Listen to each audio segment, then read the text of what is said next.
Salut tout le monde, j'espère que vous allez bien. Je vous retrouve aujourd'hui sur la chaîne YouTube pour une nouvelle vidéo et aujourd'hui ce sera un update lecture puisque j'ai terminé 3 livres et ce fut 3 excellentes lectures. J'ai adoré ces 3 livres, donc aujourd'hui je n'ai que des avis super positifs à vous donner et on va commencer tout de suite avec le premier livre qui est un premier tome d'une saga jeunesse dont j'avais entendu pas mal de bons avis dans mon entourage, une saga qui m'avait pas mal intriguée, donc j'avais emprunté une fois à la bibliothèque puis finalement je l'avais pas lu. La dernière fois je suis retombée dessus, j'ai relu la 4e de couverture et je me suis dit non, là ça m'intrigue trop, là j'ai vraiment envie de découvrir ce livre, je vais le lire et c'est donc maintenant chose faite. C'est une saga dont je n'avais pas du tout entendu parler sur Booktube et sur la Blogos, ce qui est bien dommage puisque le premier tome, en tous les cas c'est certain, il est topissime. Donc trêve de suspense, il s'agit de la saga du Cercle Bénédicte. J'ai donc lu le premier tome qui est Le mystérieux Cercle Bénédicte, c'est écrit par Trenton Lee Stewart et c'est ici paru aux éditions Bayard Jeunesse. Donc plutôt que d'essayer de vous résumer l'histoire et de trop vous en dire, j'ai choisi qu'il serait plus préférable de vous lire la 4e de couverture. Tu es un enfant, tu possèdes des aptitudes exceptionnelles, tu souhaites vivre une expérience unique.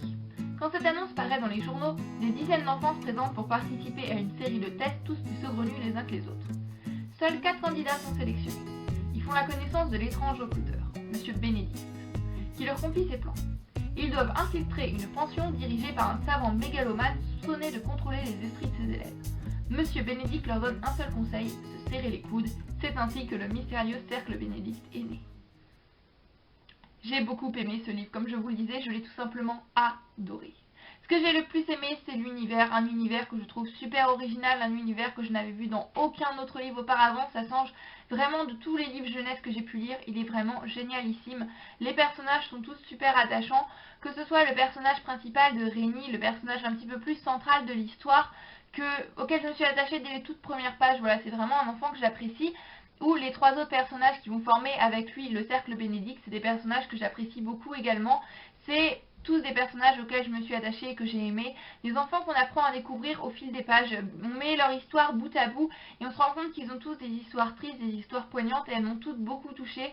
L'auteur a su me toucher mais il a également su me faire rire à d'autres moments plein d'humour, voilà, il a vraiment su jouer avec mes sentiments, me faire passer du rire aux larmes et ça c'est vraiment une chose que j'apprécie beaucoup lorsque je lis un livre, que l'auteur sache transmettre les émotions et jouer avec les émotions du lecteur, c'est une chose que j'aime énormément et c'est une chose que l'auteur de ce livre sait faire. J'ai beaucoup aimé ce livre également puisque c'est addictif, on s'ennuie pas, c'est prenant, c'est super bien rythmé, que ce soit en action ou en révélation, voilà, quand ça commence à redescendre, une nouvelle action, une nouvelle révélation et hop, on a tout de suite envie de continuer le livre. L'auteur a vraiment su me surprendre et ça jusque dans les dernières pages avec des révélations de fou mais qui m'ont laissé sur les fesses et ça c'était vraiment juste génialissime.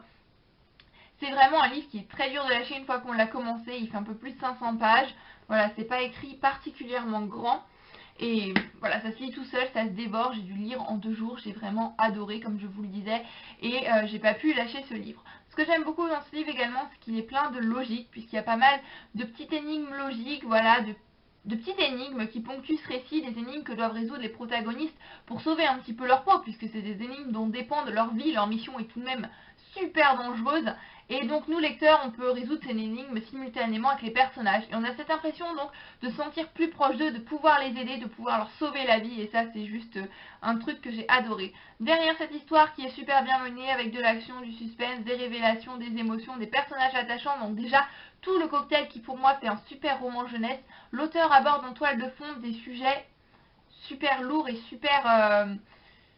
voilà, des sujets assez lourds, par exemple ce besoin d'appartenance qu'ont ces enfants, ce besoin d'appartenir à une famille, d'appartenir à un clan. Voilà, mais un sujet qui fait encore plus peur, c'est l'impact que les nouvelles technologies telles que la télé, la radio, les téléphones peuvent avoir à travers les informations ou quoi, peuvent influencer notre manière de penser, notre manière de réagir.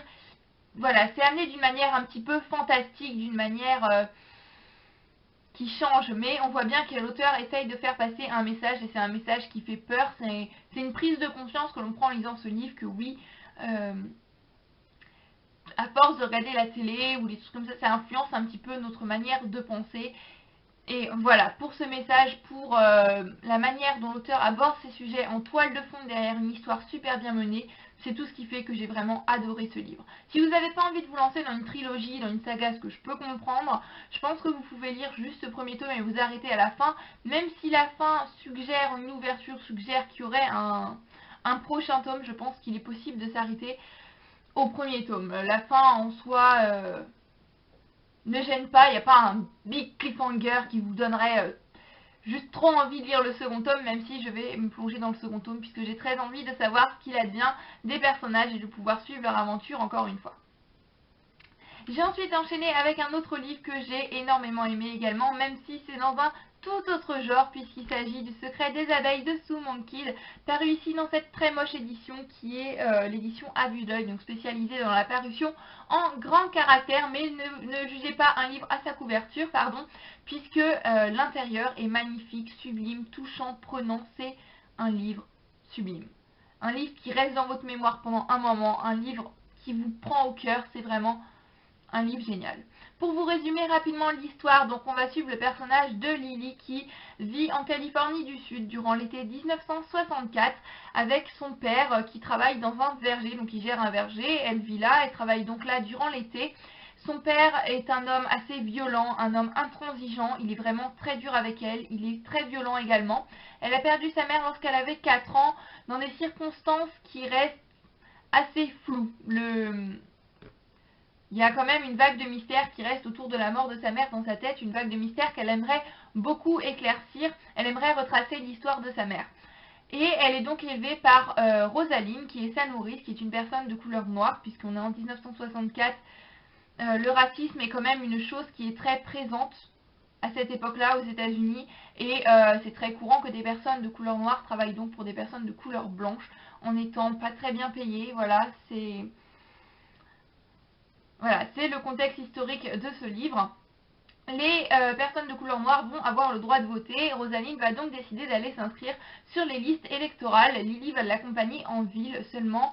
Ça ne va pas se dérouler comme prévu puisque Rosaline va se faire agresser dans la rue par des personnes de couleur blanche et donc se retrouver en prison. Voilà, tout va se retourner contre elle juste parce qu'elle est de couleur noire et c'est une chose absolument horrible en soi. Il va s'en suivre une série de péripéties et Lily et Rosaline vont toutes deux fuir et se retrouver à Tiburon en Caroline du Nord, il me semble, ou du Sud, je ne suis pas très sûre de ce que j'avance, et se réfugier chez les sœurs Botwright qui élèvent des abeilles. Donc voilà pour l'histoire, c'est une histoire qui est vraiment très touchante comme je disais, mais qui est également très addictive. Une fois commencé ce livre, encore une fois, on ne peut pas le lâcher. C'est le cas des 3 livres que je vous présente aujourd'hui. On est plongé dans l'histoire dès le début et j'ai beaucoup aimé découvrir l'écriture de Sue Monkild, qui est une écriture vraiment simple, fluide, touchante et poétique à la fois. Donc ça c'est... Voilà.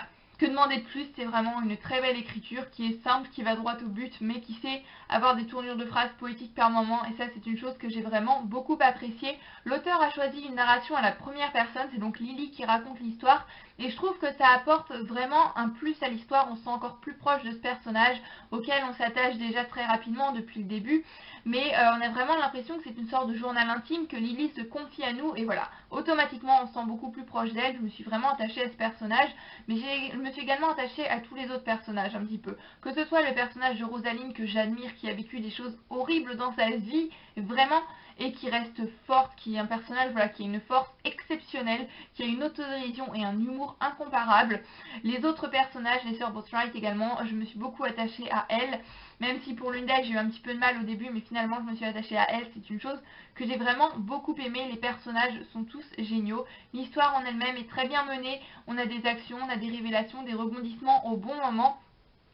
Ce livre traite donc du racisme, comme je le disais, et ce que j'ai trouvé intéressant, c'est le fait que ce soit Lily, qui est une jeune fille blanche, qui va se retrouver à vivre dans une maison où il n'y a que des personnes de couleur noire. Tous les invités, toutes les personnes qui viennent sont de couleur noire, et j'ai trouvé que c'était un petit peu une inversion du schéma des livres que je lis habituellement sur ce sujet. Je n'en ai pas lu énormément, mais de ceux que j'ai lus, c'était généralement plutôt l'inverse, des personnes de couleur noire qui travaillaient chez des personnes de couleur blanche. Là, on est dans un schéma inverse. Donc on va découvrir ce personnage, cette Lily, qui a été un petit peu habituée à voir des personnes de couleur noire travailler pour des personnes de couleur blanche. et qui va découvrir que ce qu'on leur fait subir n'est pas normal. Elle va découvrir ce qu'est le racisme, elle va se sentir rejetée, elle va découvrir donc un petit peu l'exclusion en quelque sorte que les personnes blanches font pourtant subir aux personnes noires à cette époque, et elle va découvrir ce qu'est le racisme, que ça fait mal et que c'est injuste. Voilà, ça c'est un point que j'ai beaucoup aimé. Ce que j'ai beaucoup aimé, c'est que ce livre également, en plus de traiter du racisme, comme je le disais, traite également d'autres sujets très lourds, tels que la quête de soi à travers le personnage de Lily, comme je le disais, qui va vraiment vouloir retracer l'histoire de sa mère. Donc elle va essayer de récolter et de mettre bout à bout les morceaux de puzzle, et on découvre avec elle l'histoire de sa mère qui est entourée de pas mal de mystères. Ça c'est une chose que j'ai beaucoup aimé. On parle également de la dépression, on parle également de la maltraitance, et voilà, tout un tas de sujets qui sont abordés. L'auteur aborde beaucoup de sujets, mais les aborde bien, et ça c'est un point que j'ai énormément aimé dans ce livre. J'ai beaucoup appris également sur autre chose complètement différent, qui est les abeilles et l'apiculture. C'est pas un truc qui m'intéresse plus que ça, voilà. Je suis pas passionnée par les abeilles, l'apiculture ou quoi, voilà. Ça m'intéresse pas plus que ça, mais j'ai beaucoup aimé apprendre sur ça. On voit que l'auteur a fait des recherches, en tous les cas elle maîtrise son sujet encore une fois, tout ce qu'elle aborde elle le maîtrise, et voilà, c'est super bien mené, il y a de la romance, il y a de l'action, il y a du suspense, il y a des révélations, voilà, tout ce qui fait un bon livre, et c'est un livre qui vous touchera en plein cœur, qui restera dans votre mémoire pendant un long moment. En tous les cas je sais que pour ma part il restera dans ma mémoire, et c'est un livre magnifique, un véritable coup de cœur que je ne peux que vous recommander. J'ai également beaucoup aimé le livre que je vais vous présenter maintenant, à ma plus grande surprise, puisqu'il s'agit du premier tome de la saga de l'épouvanteur, donc l'apprenti épouvanteur de Joseph Delaney, paru ici aux éditions Bayard Jeunesse. Donc je dis à ma grande surprise, puisque j'ai emprunté ce livre avec un petit peu d'appréhension, parce que c'est pas un genre que je lis habituellement, le fantastique, mais en plus je me suis dit que ça allait me faire trop peur en grosse trouillarde que je suis, mais à ma plus grande surprise, ça m'a pas fait plus peur que ça. Donc si vous êtes trouillard, hein, vous pouvez lire ce livre, je vous le recommande d'ailleurs. J'ai adoré. J'ai adoré l'histoire, que je vais vous résumer assez rapidement. Donc on va suivre le personnage de Thomas, qui est le 7e fils d'un 7e fils. Donc sa famille vit dans une ferme, son père est fermier, donc l'aîné des enfants, il est de coutume qui récupère la ferme, donc, et le père trouve un travail pour chacun de ses fils. Seulement voilà, venu à Thomas, 7e fils, c'est un nombre assez conséquent, il n'a plus d'idée, voilà, il ne sait pas ce qu'il va faire, mais c'était sans compter sur la mère de Thomas qui a une idée en tête, mais depuis le tout début, depuis sa naissance, il sera épouvanteur, donc il faut qu'il soit l'apprenti de l'épouvanteur, il est temps qu'il commence son apprentissage. Qu'est-ce qu'un épouvanteur? Un épouvanteur, c'est un homme qui va dans les villages pour chasser, capturer tout ce qui est sorcières, gobelins, voilà. En quelque sorte, un petit peu à assurer la paix du village au niveau des créatures surnaturelles. Donc, Thomas va commencer son apprentissage avec l'épouvanteur et va se retrouver mêlé dans une histoire de fou. Il ne s'attendait absolument pas à ça, il va vivre des situations des plus dangereuses, il va se retrouver pourchassé par une sorcière, par des esprits. Voilà, c'est une histoire de fou, c'est un livre que je ne vous invite à découvrir, mais grandement, mais juste je ne sais pas pourquoi je ne me suis pas plongée dans cette saga plus tôt. C'est vrai que certains trouvent que c'est trop jeunesse, mais moi j'ai beaucoup aimé l'écriture de l'auteur, que j'ai trouvé très fluide, c'est écrit assez gros. Voilà, et ça se dévore franchement. En plus les pages sont super épaisses, donc ça se tourne tout seul, c'est pas vraiment très épais, ça fait 275 pages il me semble. Donc voilà, ça se lit tout seul. En 2 jours je l'ai lu, mais je l'ai dévoré, j'ai vraiment beaucoup aimé. J'ai beaucoup aimé l'atmosphère de ce livre, on ressent vraiment cette atmosphère lourde, cette atmosphère sombre, et voilà, l'univers est vraiment complet. On apprend à découvrir toutes ces créatures surnaturelles aux côtés de Thomas, donc voilà, petit à petit nous aussi on découvre ce monde et on découvre cet univers que l'auteur a très bien mené, et c'est un univers qu'il a géré dans tous les plus petits détails, et ça c'est une chose que j'aime énormément. Les personnages, je me suis beaucoup attachée à eux également, que ce soit le personnage principal de Thomas. Je sais que certains le trouvent un petit peu trop enfant, trop naïf, mais moi je l'ai beaucoup aimé ce personnage, je me suis attachée à lui. En même temps je suis pas compliquée avec les personnages, je m'attache assez facilement, et donc avec Thomas ça l'a fait. Le personnage d'Ellie également, et même le personnage un petit peu plus complexe d'Alice, je pense que c'est la complexité que j'ai aimée dans ce personnage. Je peux pas vous en dire plus sinon je risque de vous spoiler, mais si vous l'avez lu vous comprendrez peut-être. J'ai beaucoup aimé également tout le mystère qui planait et qui plane toujours d'ailleurs, ce qui me donne envie de poursuivre la saga autour de la mère de Thomas. Ça m'intrigue beaucoup, et le mystère qui tourne autour du passé et de la vie de l'épouvanteur, ça aussi c'est une chose qui m'intrigue, donc une chose qui me donne, comme je disais, très envie de poursuivre la saga et donc de lire le second tome. C'est un livre encore une fois qui est bien rythmé, il y a de l'action, il y a des révélations, il y a du suspense, on s'ennuie à aucun moment, voilà. C'est assez intense et ça se dévore comme je disais. Il y a tout le cocktail, encore une fois, pour moi, qui fait un bon roman jeunesse. Il y a des bons personnages, il y a de l'action, il y a du suspense, il y a des émotions par moment. J'ai vraiment, voilà, j'ai ressenti les émotions de Thomas, je me suis attachée à lui. C'est addictif, il y a une super intrigue qui est super bien menée de bout en bout. L'auteur sait vraiment donner les révélations au compte-gouttes pour maintenir le lecteur en haleine et pour pouvoir dévorer ce livre et avoir envie de poursuivre la saga, qui est une grande saga, mais j'ai tout de même très envie de me plonger dedans, j'ai envie de savoir la suite. Et voilà, j'ai lu L'Épouvanteur alors que je suis une grosse trouillarde, donc si vous aussi vous êtes un gros trouillard et que de ce fait vous avez peur de plonger dans cette saga, mais allez-y puisqu'elle est génialissime et elle ne fait pas plus peur que ça. En tous les cas, je ne la mettrai pas entre les mains d'un petit garçon de 7-8 ans, mais bon, voilà, elle est génialissime. En tous les cas, le premier tome est génialissime et j'ai hâte de me plonger dans la suite. Donc voilà, j'en ai terminé pour cette vidéo au fil des livres update lecture. J'espère qu'elle vous aura plu. N'hésitez pas comme d'habitude à me laisser un commentaire pour me dire si vous avez lu l'un des livres, ce que vous en avez pensé. Voilà, ça me fait toujours plaisir de lire vos commentaires et de parler bouquins avec vous. En attendant la prochaine vidéo mercredi, je vous fais à tous plein de bisous et je vous dis à très bientôt et de très belles lectures. Bye bye.